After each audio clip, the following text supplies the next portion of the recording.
سڵاوتان لێبێ و ئەم کاتتان باش.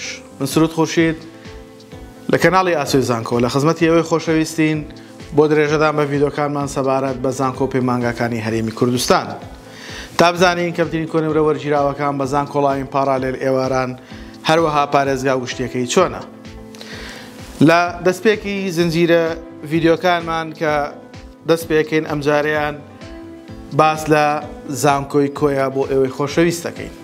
تاوەکو بزانین کۆلێژەکانی چین، هەر کۆلێژێک بەشەکانی چین و کەمترین کۆنەورە وەرگیراوەکانی چەندە.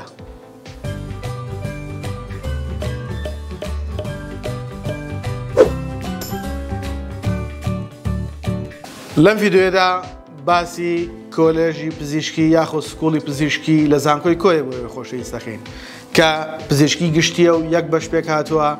با بزانین کەمترین کۆنەورە وەرگیراوەکان لەو کۆلێژە چەندە. پزیشکی گشتی لە زانکۆی کۆیە کەمترین کۆنەمرەکانی بەم شێوازەیە کە بۆ ئێوەی خۆشەویستی باسەکەین.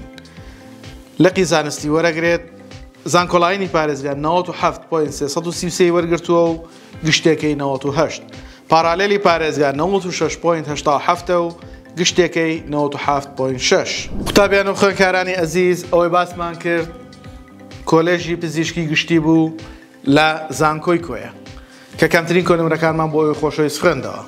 بە هیوای ئەوەی ئەو کەمترین کۆنەمرانەی ئێمە بۆ ئێوەی خۆشەویستی خوێنینەوە کە کۆنەمرەکانی ساڵی خوێندنی 2022-2023 ببێتە بەرچاوڕوونی و پاڵپشتیەک بۆ ئێوەی خۆشەویست لە کاتی پڕکردنەوەی فۆرمی زانکۆڵاین کە ئێوە ئێستا پۆلی 12 ئامادەین و خەریکی خوێندنەکانتانن بۆ ئەوەی بتوانن کۆنەمرەیەکی بەرز بەدەست بێنن.